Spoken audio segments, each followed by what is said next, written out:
주 예수여, 형제님 기도 말씀처럼 오늘 나누고자 하는 말씀을 통해서 주님의 충만한 은혜가 함께 하시기를 기도합니다. 우리 마음과 심령이 온전히 주님과 한 영과 한 마음이 되도록 은혜가 역사되시기를 기도합니다.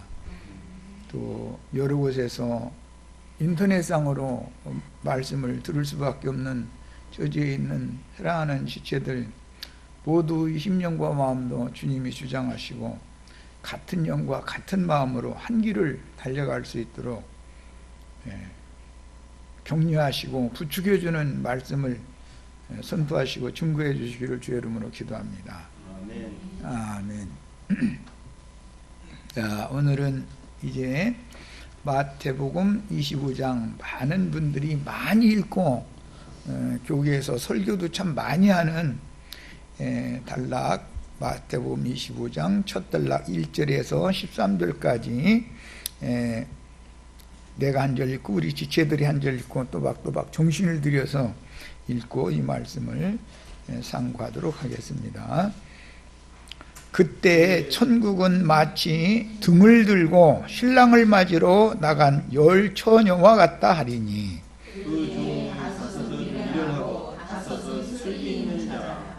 미련한 자들은 등을 가지되 기름을 가지지 아니하고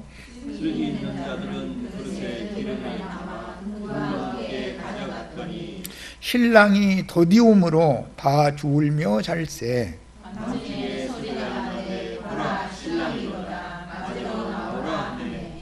이에 그 처녀들이 다 일어나 등을 준비할세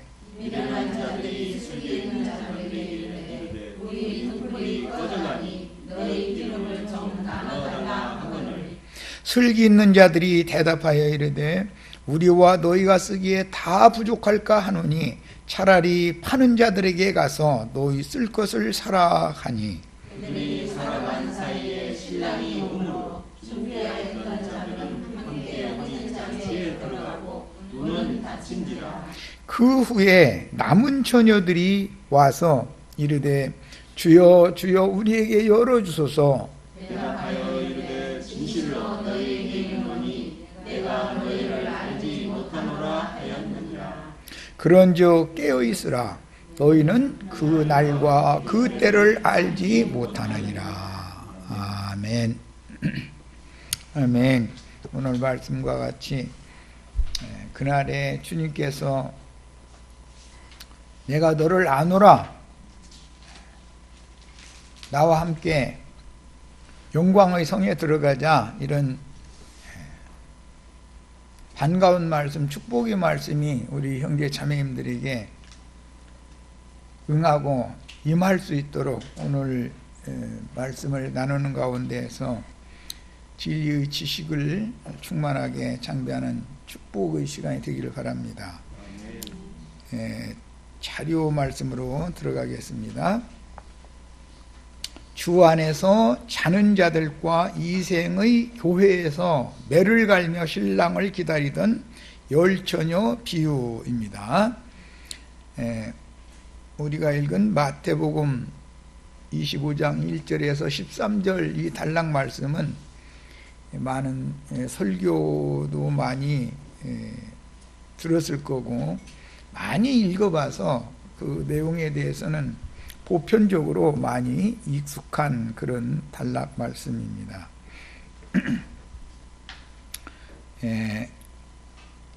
1절 그때 천국은 마치 등을 들고 신랑을 맞으러 나간 10 처녀와 같다 하리니, 여기 등이 나왔고 신랑은 예수님을 말하는 건 뭐 다 아니까 설명할 필요 없고, 맞으러, 여기 2번 맞으러라고 자료에 2번 해드린 그 맞으러라는 용어는 6절에 또 한 번 똑같은 번역으로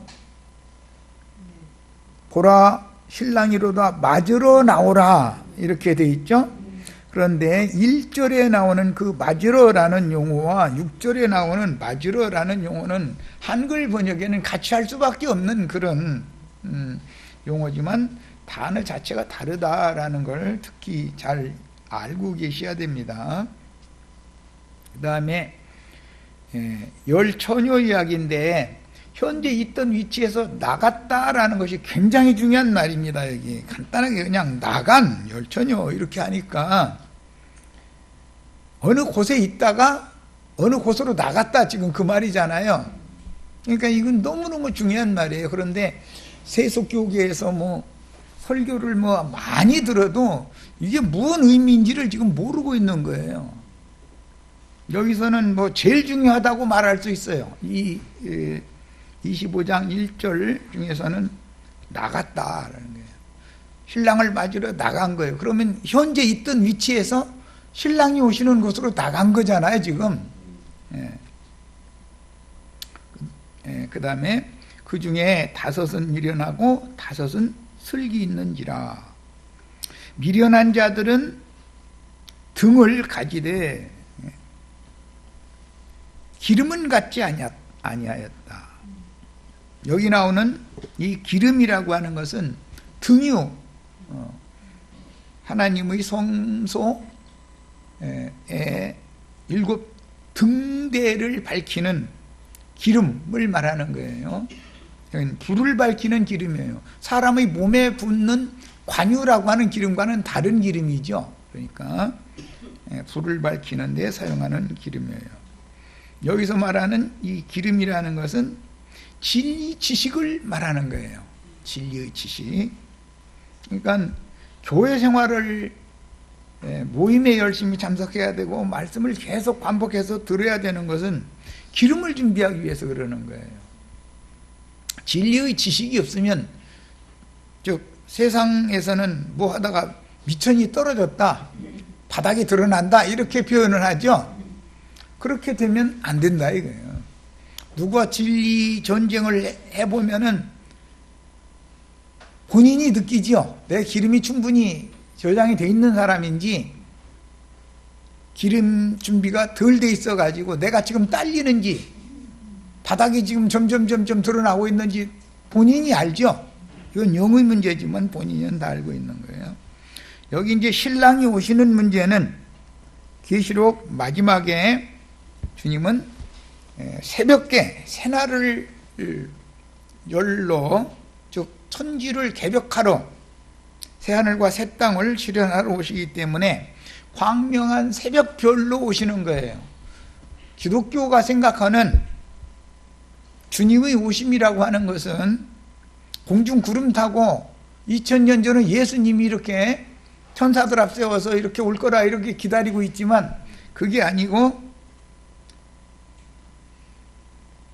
약속대로 주님이 재림하신다라는 건 광명한 새벽 별이 주님인 거예요. 이제 이렇게 말하면 이제 기독교계에서는 뒤집어질 거예요. 예수님이 광명한 새벽 별이냐고. 그렇습니다. 새날을 열러 오시는 거예요. 광명한 모든 달도 지고 별들도 다 지고 새벽별만 남아있으면 날이 지금 밝아진다는 뜻인 거예요. 그것을 개천한다 그래요. 하늘이 열린다 그래요. 세상 말로는. 그런데 이것을 천지가 개벽된다. 하늘과 땅이 새로 시작된다. 새 하늘과 새 땅이 열린다. 그 새 하늘과 새 땅의 시작을 위해서는 반드시 새벽별로 오시는 거예요.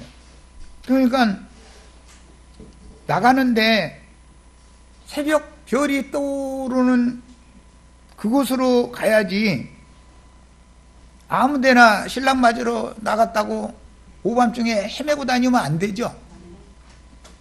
지금은 초저녁이 아니고 이방인의 때 끝에 오시는 주님은 새벽에 오시는 거예요. 새날을 열러 오시는 거예요. 천지 개벽을 하러 오시는 거예요. 그러니까 이 주님은 지금 광명한 새벽 별로 오시는 거예요. 이 광명한 새벽 별이 형제 자매님들 심령과 마음에 완전하게 떠오르고 밝혀지면 이것은 나는 주님을 맞을 준비가 충분히 됐다라는 뜻인 거예요. 이제는 날이 새고 새 하늘과 새 땅, 여명이 밝아오고 신천지가, 이만희 씨가 주장하는 신천지가 열리는 거예요. 이것을 천지개벽이다 그러는 거예요. 그래서 마태복음 24장에서 25장으로 넘어올 때 바로 내가 넘어오면은 우리 시체들이 이해하기가 어려울 것 같아서 많은 시간을 천지개벽에 관한 많은 말씀을 나눴었던 거예요. 기독교계가 흔히 고대하고 있는 재림하시는 주님은 구원의 주로 오실 때는 도적같이 오시는 거기 때문에 도적같이 오시는 주님은 참 제자들의 심령과 마음에 샛별이 떠오르는 방식으로 오시는 거예요. 추수가 끝나고 나면 심판의 주로 오시는 거예요. 기독교계와 세상 나라를 불로 심판해버리는 거예요. 그 종 선지자들을 앞서서 보내서 선포하고 증거하게 하신 말씀을 역사상에 집행하신다. 주님의 오심은 반드시 두 단계가 있다. 여기에서 신랑을 맞으러 나간 열 처녀가 만나는 이 주님은 새벽별로 오시는 것이다. 이 주님이 다 똑같이 신앙생활을 했는데 다섯 처녀는 왜 주님과 함께 혼인집에 들어가지를 못했고 주님이 하늘아버지의 영광의 도성으로 예수 그리스도의 아버지 집으로 데려가지 않았을까? 그것은 주님이 어떻게 오시는지에 대해서 몰랐다 이거예요. 어떻게 오시는지에 대해서 전혀 모른 거예요. 새하늘과 새 땅이 열린다고 그러면 그게 무슨 말인지, 나 예수는 광명한 새벽별이다 라고 계시록 마지막에 그 말씀을 하시면 무슨 말인지, 그 말을 들은 요한이 아멘 주 예수여 오시옵소서 왜 그렇게 말을 했는지 이런 거에 대해서 전혀 이해가 없는 사람이었다.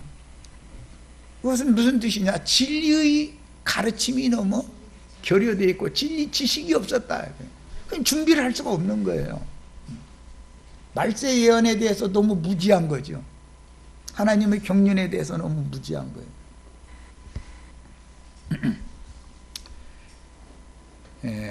등은 등유를 말하는 것이지 관유를 말하는 건 아닙니다. 그 등유는 출애굽기 27장 20절로 21절을 인용을 해드렸는데 중간부 같이 읽어보겠습니다. 너는 또 이스라엘 자손에게 명령하여 감람으로 짠 순수한 기름, 감람유인데 무엇이 섞여 있으면 안 돼요. 순수한 기름이요. 감람유 중에서도 아주 순수한 기름이어야 되는 거예요. 이것을 등불을 위하여 내게로 가져오게 하고 끊이지 않게 등불을 켜라 그랬어요. 이 등불은 성소의 7 등대의 등불을 켜는 것을 지금 의미하는 거예요. 계시록 6장 6절에 보면 땅의 모든 것들을 다 해치고 멸하고 심판하는데 감람유와 포도주는 해치지 말아라 그랬죠? 그럼 거기서 나오는 감람유라는 게 뭘 말하는 거죠? 등불을 밝힐 수 있는 기름은 놔둬라, 마지막까지 놔둬라 그 말이란 말이에요. 그래야 기름 사러 간 사람들이 그 보존되어 있는 감람 순수한 기름을 사야 마지막으로 짐승을 이기고 불붙은 유리바다 위에 서서 주님을 찬양하는 무리에 속하거나 아니면 뱀의 낯을 피하여 짐승의 떼를 마지막까지 양육을 받다가 오는 새 세상에서 우편 양무리가 될 수가 있는 거예요. 그러니까 기름과 포도주는 놔둬라 그랬던 거예요. 이것은 영원히 필요하기 때문에 그런 거예요.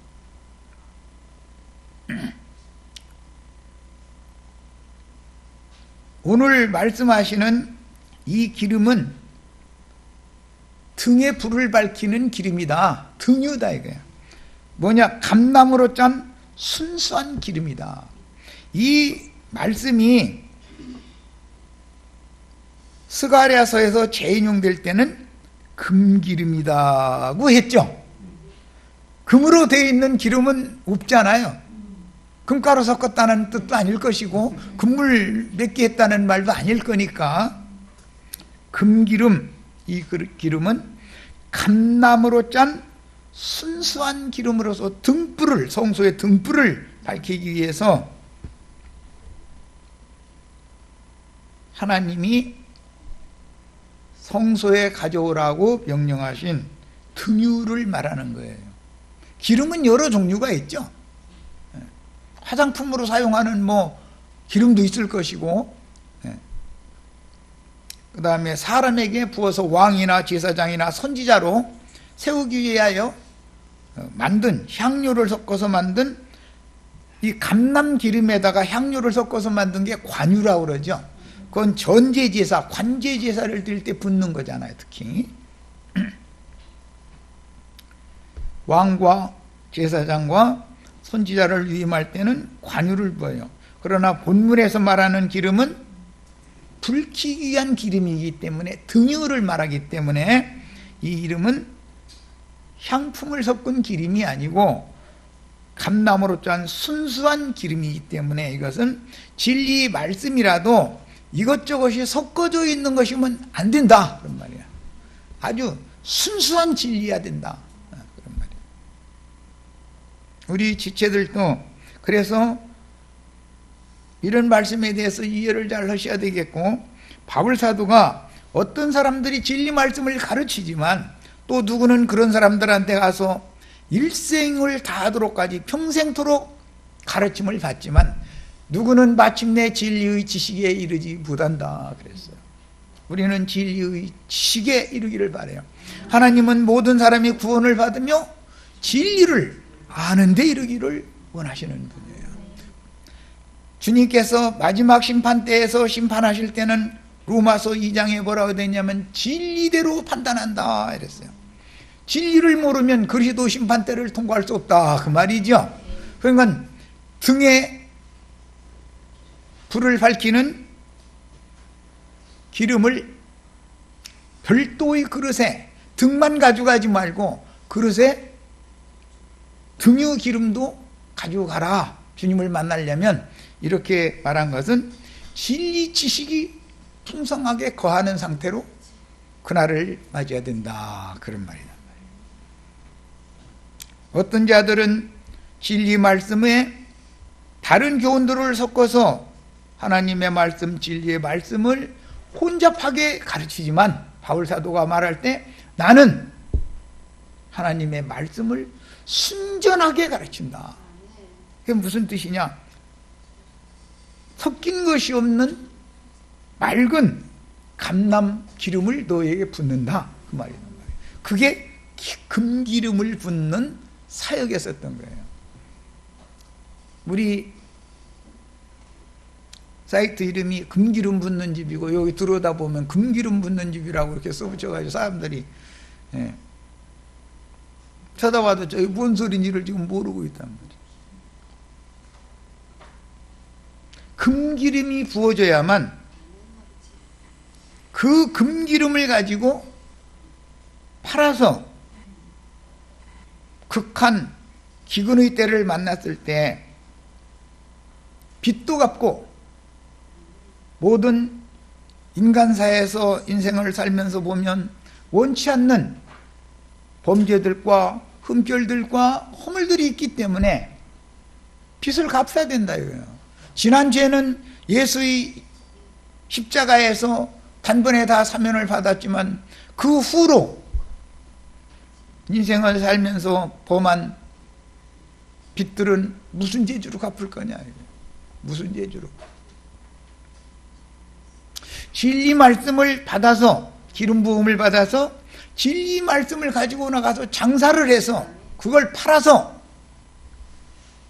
사람들을 얻어서 주님께 갖다 바치는 것이 나의 죄와 허물들을 갚는 방법이다 그런 말이에요. 지난 죄들을 사면받는 것은 믿음으로 받는 거예요. 믿음으로.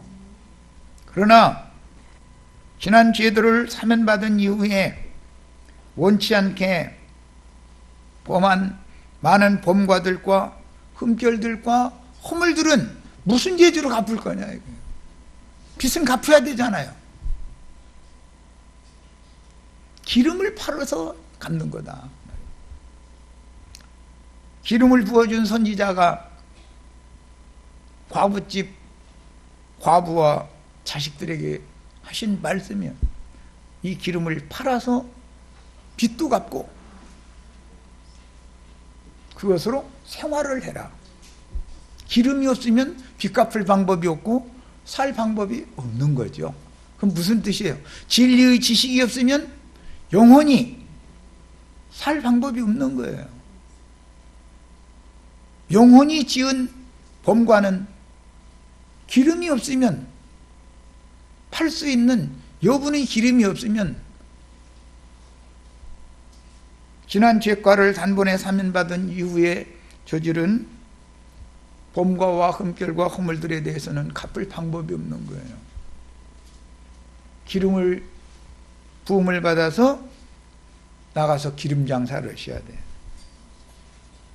그래서 다음 단락에는 종들이 나가서 장사하는 말씀으로 이어진 거예요. 성경이라는 건 반드시 어떤 의도를 가지고 흐름도 그렇게 흘러가는 것이에요.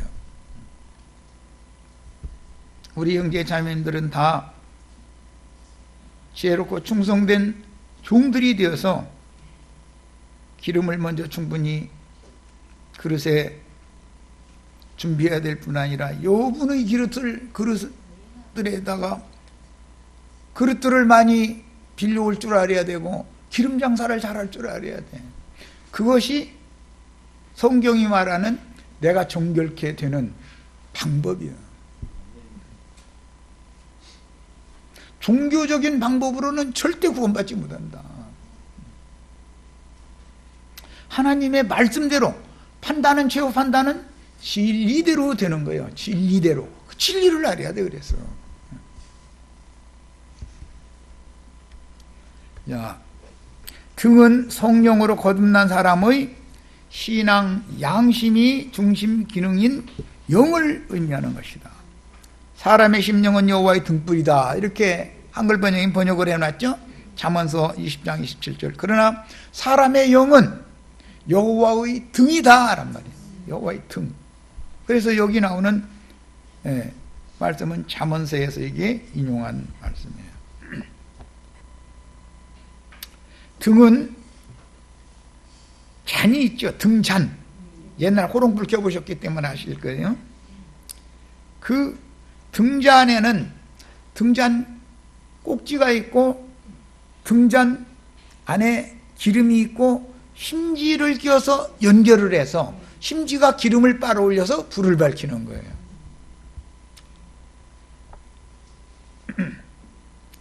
이거는 실제는 심지에 불이 켜지는 것이기 때문에 등의 심지라고 하는 것은 표상으로서 그리스도의 생명줄이고 나와 주님과 연결, 생명이신 그리스도가 나와 연결되어 있지 않으면 내가 살아남을 수 없는 거예요. 불이 꺼지면 죽는 것이기 때문에 살아남을 수가 없는 거예요. 아무리 등잔에 기름이 있고 모든 것이 다 갖춰져 있을지라도 등잔 꼬다리에 심지가 타고 말라가지고 딱지가 앉아버리면 불을 환하게 밝힐 수가 없죠.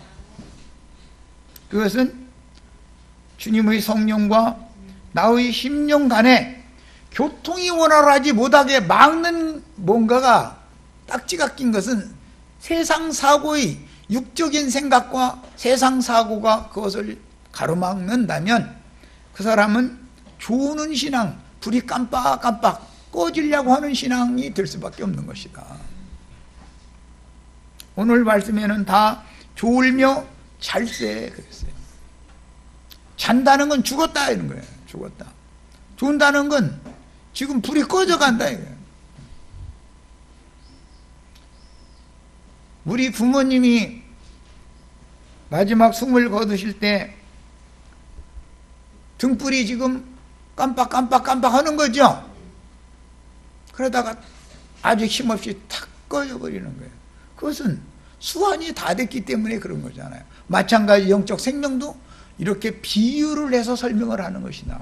아무리 주님과 한때는 하늘의 은사를 맛보고 성령에 잠잠바되고 주님 아니면 못 산다고 고백하고 눈물도 흘리고 많이 했어도 시간이 지나면서 딱지가 앉으면서 무뎌질 수가 있어. 무뎌질 수 있죠? 그래서 제사장은 바늘을 가지고 성소에 들어가서 등잔을 간검을 할 때 딱지를 떼어내줘야 된다고요. 군더더기 늘어붙는 것을 제거시켜줘야 된다고요. 그러면 나 딱지 좀 떼주세요 하면은 다행이지만 어디다 대고 바늘 갖다 찔르려고 그러느냐고, 누굴 죽이려고 그러느냐고, 난 나대로 살다 죽게 놔두라고 이렇게 하는 사람이 90%도 넘는다. 왜 축복 오는 말씀 한마디도 안 해주고 은혜를 베풀어주는 말씀 한마디도 안 해주고 날마다 바늘 가지고 덤벼가지고 이렇게 조사되느냐고 이런다 이거예요. 물론 제사장이 딱지 띈다고 심지 밑으로 밀어낼 수도 있죠. 그럼 아주 죽이는 거죠. 그리스도와의 관계를 단절시킬 수 있는 위험도 있다는 거예요. 양면이 있지만, 그래서 실족하는 일이 없을 수는 없으나, 그러나 그것을 습관적으로 실족을 시키는 짓만 계속해서는 또 안 되는 거죠. 지혜가 필요한 거죠. 딱지 띄주려면. 갓난에게 목욕시키는데 나 목욕시켜주세요 그러면 얼마나 좋겠어요. 나 죽는다고 난리를 내. 그리고 저 혼자 물속에도 누르라고 하면 잘 누르면서도 엄마가 목욕을 시킨다고 하면 무조건 거부하는 거예요. 사람이라는 건 이렇게 타고난 하나님을 거스르고 대적하고자 하는 육적 본성이 다 있기 때문에, 진리를 아는 목회자가 진리를 가르치면서 목회를 한다는 게 쉬운 일이 아니다. 해보면 세상 교회 목사들은 그게 그렇게 행복하다는데 나는 정말 행복하지 않아. 사실은 우리 지체들도 상처 많이 받겠지만 나는 진짜 말을 못해서 그러지 스트레스가 쌓여. 아주 그만 두고 싶은 생각이, 어쩔 때는 내가 심지어 네가 안 할 얘기지만 이게 무슨 돈 생기는 것도 아니고 뭐 나한테 유익이 있는 것도 아니고 무슨 내가 왜 이 짓을 하고 있나 그러면서 이 속을 썩고 있나 해가면서 주님 앞에, 근데 난 정말 그만하고 싶으니까 나 좀 그냥 놔주라고 그러면, 내가 너 놔주면 세상에 놔둘 것 같으냐, 데려가야지. 그러니까 아직 좀 시간 남았으니까 기다려 하라는 대로 해. 이렇게 좋은 답변을 주셔야 되는데, 그래서 이 생명이 다할 때까지는 이건 숙명으로 받아들이고 세상 말로 해야 되는구나. 그러다가 이제 다음 단락 말씀을 읽으면서 네가 작은 것에 충성하였으니 내가 너에게 많은 것으로 새 세상에서는 맡기겠다. 이 말씀 하나 딱 붙들고, 아이고 주님 약속하셨으니까 그럼 지체들 보고만 기름 사는데 꽁이 어디가 있느냐고 대까지 우러고서 사야 된다고 지체들 보고는 그럴 게 아니라 나도 살 것이 있구나. 인간사라는 게 쉬운 게 하나도 없어요. 보면 육을 입고 우리가 이 생에 살고 있기 때문에.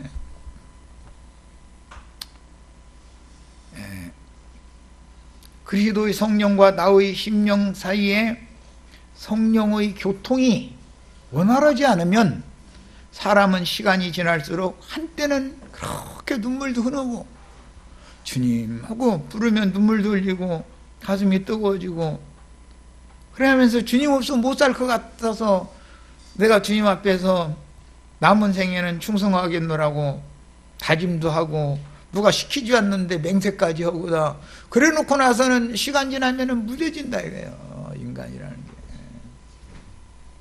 그래서 제사장은 성소의 등불을 밝히기 위해서는 기름도 끊임없이 공급을 해서 부어줘야 되지만 딱지를 자주 떼줘야 되는 문제이기 때문에 이게 쉬운 문제가 아니다 이거예요.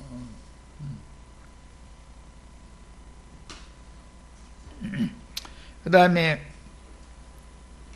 잠언서 3장 32절에 의하면 하나님은 교만한 자를 멀리하시지만 정직한 자에게는 그의 교통하심이 있다. 그래서 우리는 주님과 나와의 교통이 원활하기 위해서는 주님 앞에 정직한 방법밖에, 정직으로 나가는 밖에 없다. 사람의 신앙 양심이 청결하고 깨끗해서 영이 정직해야 주님께서도 나와 항상 끊임없이 교제를 하실 수가 있는 것이죠. 그리고 오늘 1절 말씀 맞으러 나가는 이 맞으러 나오라가 아니고 여기는 맞으러 나간이에요. 나오라 하는 것은 수동적인 것이고 맞으러 나간은 능동적인 거잖아요. 여기 맞으러라는 것은 어른들이니까 다 알아듣는 그런 용어예요. 똑같은 맞으러라고 번역을 했지만 남편이 난 널 사랑한다 하면 자신을 열어주는 거, 그런 상태를 말하는 거예요. 은밀한 개인적인 깊은 교제 관계를 위해서 열어준다, 그런 개념을 갖고 있어요. 6절에 나오는 맞으러 나오라 할 때 그건 피동적이죠. 거기는 왕이 문 밖에 오셨으니까 길 여는 사람이 먼저 달려가서 왕이 도착했으니까 영접하러 나와라. 거기서는 공식적인 의례를 통해서 왕을 만나는 거예요. 거기서는 단체적인 거예요. 개념이.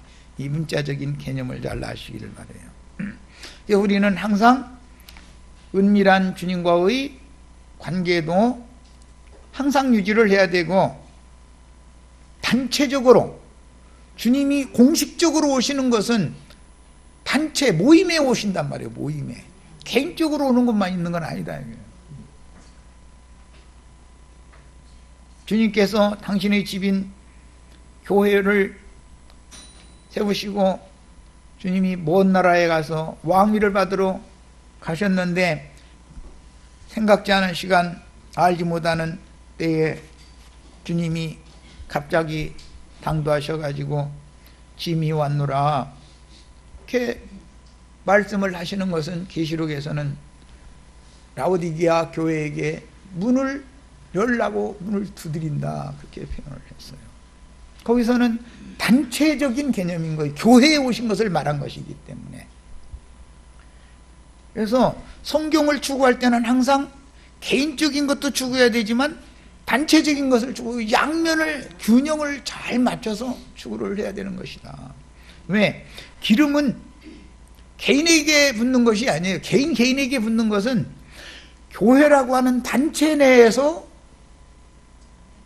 진리 말씀이 가르쳐질 때 개인에게는 본인이 받아들이는 문제인 것이죠. 그 문제는. 항상 성경은 양면이 있다. 이것을 잘 깨닫고 계셔야 됩니다. 맞으러라고 하는, 맞으러 나간이라고 하는 거기 맞으러라는 용어는 개인적인 은밀한 만남에 강조점을 두지만, 맞으러 나오라라고 한 6절에 나오는 그 용어는 공개적으로 단체적으로 의식을, 의례를 통해서 만나는 것을 말한다. 영접하는 거다면 이제 곧 우리나라에 이제 미국의 대통령이 오시면 일반인들이 사용하는 인천공항으로 오실 수는 없잖아요. 국빈 또는 국가원수들이 출입할 수 있도록 서울공항, 성남의 공항이 별도로 있잖아요. 거기는 경제시설도 아주 엄격하게 돼 있고 그 위로는 비행기도 지나갈 수가 없는 거잖아요. 다른, 아무리 우리나라 비행기가 바빠도 거기는 피해 다녀야 되잖아요. 왜냐하면 경계 초소에서 바로 발사해가지고 비행기 떨어뜨려 버리니까. 거기에 아무나 참석을 하는 건 아니죠. 트럼프 대통령을 환영하러 가려면 국가를 대표하는 사람이 가야 되는 거 아니에요. 거기는 의식을 한단 말이에요. 예포, 포도 발사하고 양국 국가 연주도 하고 의장대 사열도 하고 이런 걸 의례를 행해서 한단 말이에요. 개인적으로 이렇게 은밀한 만남을 위해서 만든다라는 용어와 단체적으로 공개적인 의식, 의례를 통해서 영접하여 만나는 것과는 구분이 있는 것이다. 근데 이제 우리나라 말로는 똑같이 맞는 거니까 신랑을 맞이한다. 뭐 같은 말이잖아요. 그런데 이것은 양면이 있는 것이다. 항상 용어 자체가 다르다라는 걸 이제 특별히 내가 그래서 지적을 한 거예요. 그 다음에 나갔다는 뜻은 맞으러 나갔다 그랬는데, 나갔다라는 말은 능동적이죠. 내가 간 거잖아요. 내가 간 거잖아요. 그런데 맞으러 나오라라는 것은 수동적이죠. 아무나 맞으러 나올 수 있는 건 아니죠. 열 처녀에만 해당하는 거예요. 세상 사람들이나 뭐 누구나 다 이렇게 개나 거리나 이게 의중이 뒤중이 다 이 왕을 맞으러 나갈 수 있는 건 아니죠. 나갔다는 뜻은 대부분의 처녀들이 음부 낙원에서 자다가 일어나서 잠자던 자리에서 떠나 그리스도의 심판대로 나갔다라는 의미가 되는 것이고, 살아서 또 그날을 맞을 자도 있기 때문에 살아서 그날을 맞은 신자들은 이생의 교회에서 떠나, 즉 교회 생활을 떠난다는 건 죽는다는 말이죠.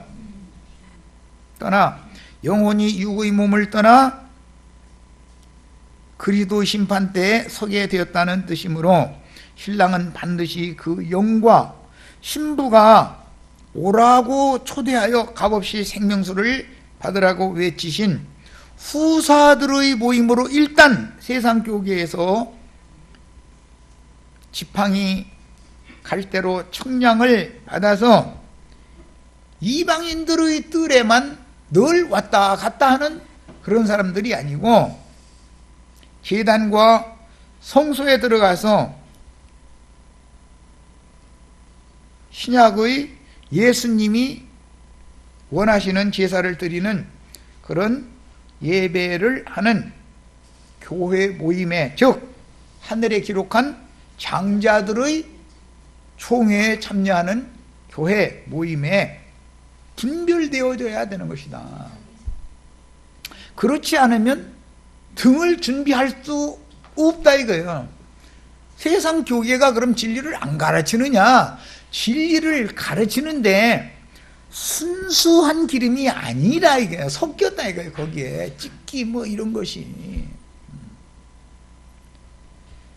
감남으로 짠 기름이어야 되지만 감남유가 등유지만 그름이 나는 기름은 안 된다 이런 말이에요. 기름이 품질이 나쁘면 그름이 나죠.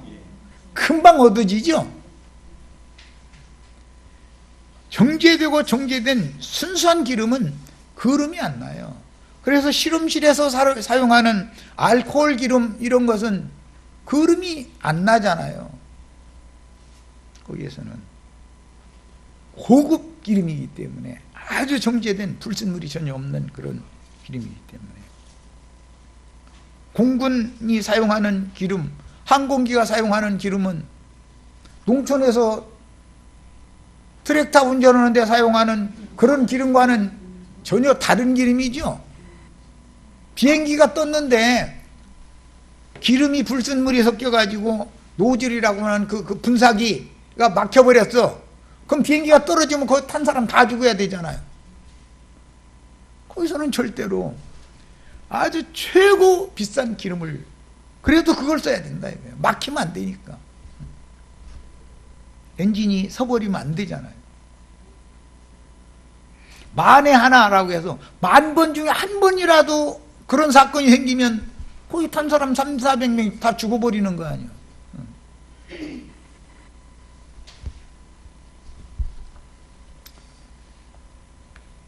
순수한 기름은 왕, 제사장, 선지자로 위임하는 용도로 사용하는 관유를 제조할 때 기본 재료다. 순수한 감람류 한 흰에다가 3가지 향품을 섞어서 만드는 것이 관유죠.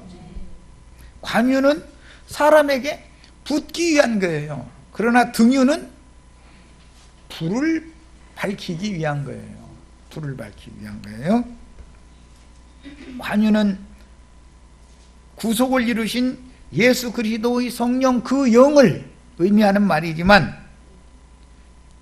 등유, 금기름이라고 하는 것은 얼마나 정제된 기름이면 금기름이라고 했겠어. 아주 섞인 것이면 불순물이 전혀 없는, 그름이 전혀 날 수 없는 기름이단 말이에요. 그래서 스가랴서에는 순수한 감람유라고 설명회가 앞에는 또 물론 그렇게 감람나무 그 가지에서 금관을 통해서 기름을 이렇게 붓는 얘기를 하고 나서는 그것은 금기름이다 이렇게 표현을 한단 말이에요. 얼마나 좋은 기름이면 금기름이라고 했겠어. 우리 교회 모임이 금기름 붓는 집이에요. 선지자들은 과부집에 보냄을 받으면 거기 가서 기름을 부어주는 거예요. 기름을. 빌려올 그릇이 없으면 기름도 끝난다는 거예요. 스가랴 4장 12절로 14절 인용구 있겠습니다. 다시 그에게 물어 이르되 금기름을 흘리는 두 금관 옆에 있는 이 감람나무 두 가지는 무슨 뜻이니까?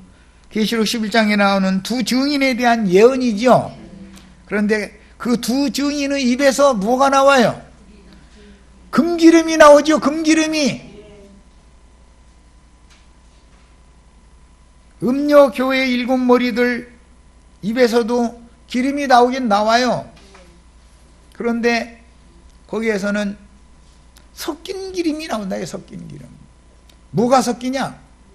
멜기세덱 반차, 주님이 구속을 완전히 이루는 멜기세덱 반차의 제사장 직분과 제도와 제사법으로 완전히 바뀌어놨지만, 변형이 됐지만, 거기에다가 살짝 아론 반차의 사람의 손으로 지은 건물 신전이 있어야 된다.